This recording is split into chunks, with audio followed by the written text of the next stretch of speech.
All right, y'all, it is International Women's Day 2023, so we are here at UT Austin to ask the ladies what it means to be a woman in the modern day, and also if they would feel comfortable sharing their spaces with trans women. Let's go find out. What is it like being a woman in modern day America for you?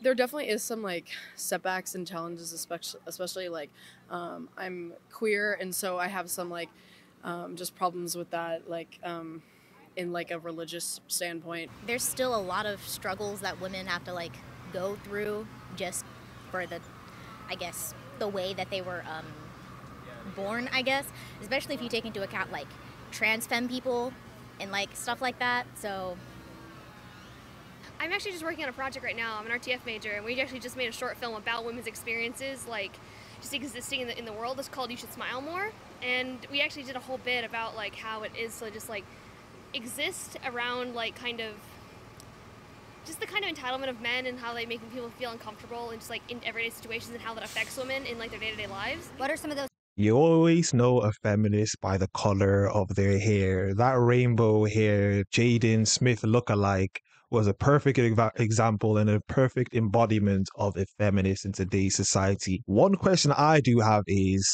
if they don't know what a woman is, what is it that they're describing, and what is a woman's experience if they don't know the very thing that they're trying to describe? Some of those things that men do that make women feel uncomfortable.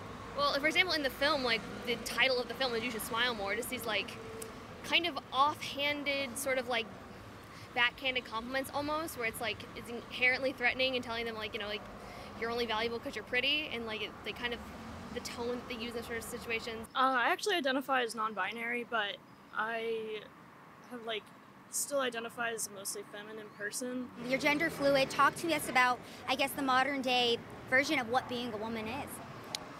I don't know. I mean, I'm only realized some more gender stuff about myself recently, like in the past few months or so, because before then I identified as a man most of my life, so I'm still trying to figure things out. So what are your pronouns? Talk to us a little bit about your gender identity.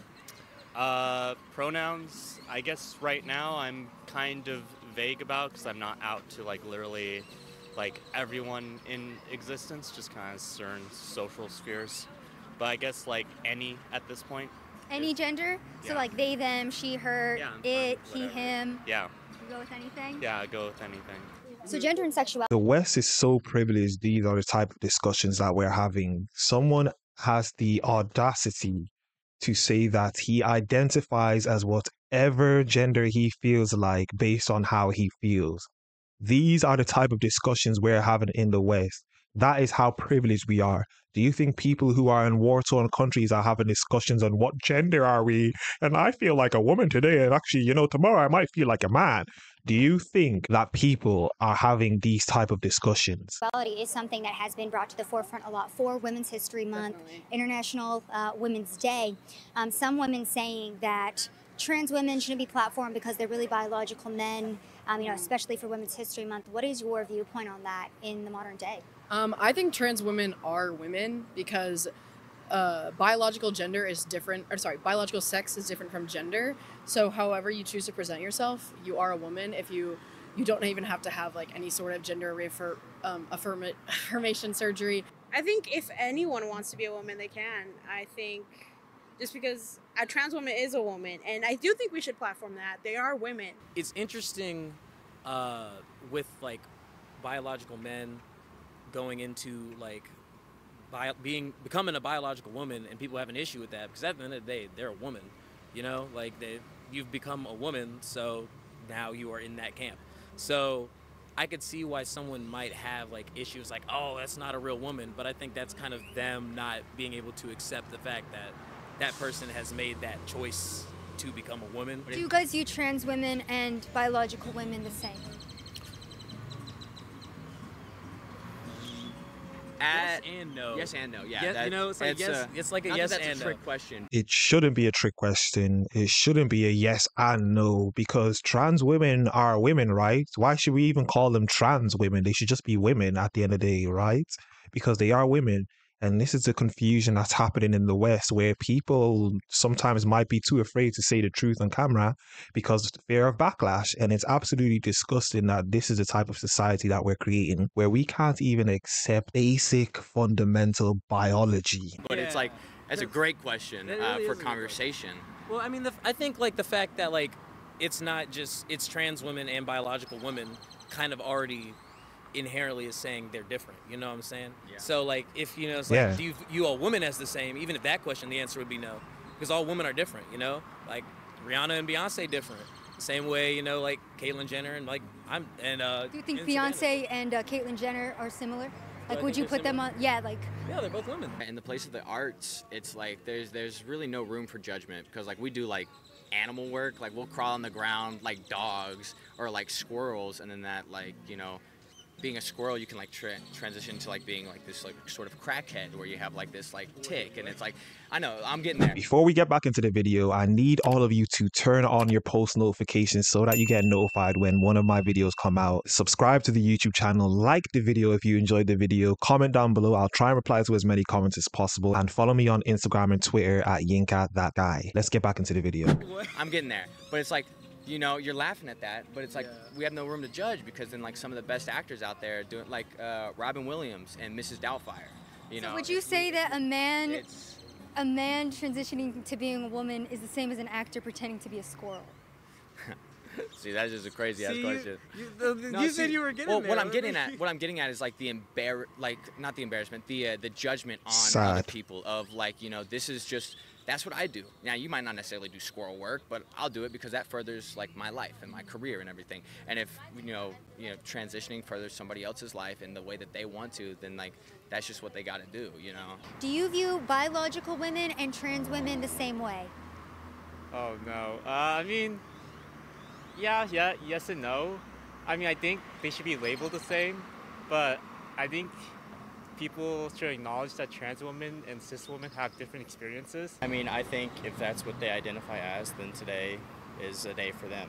Do you think that we should be focused in more on transgender women's voices now in the modern day society, and trying to uplift them more than, let's say, other groups of women in the space? What are your thoughts? Yes, in a way, because they do go through more. And it's nice to get validated in your identity and stuff.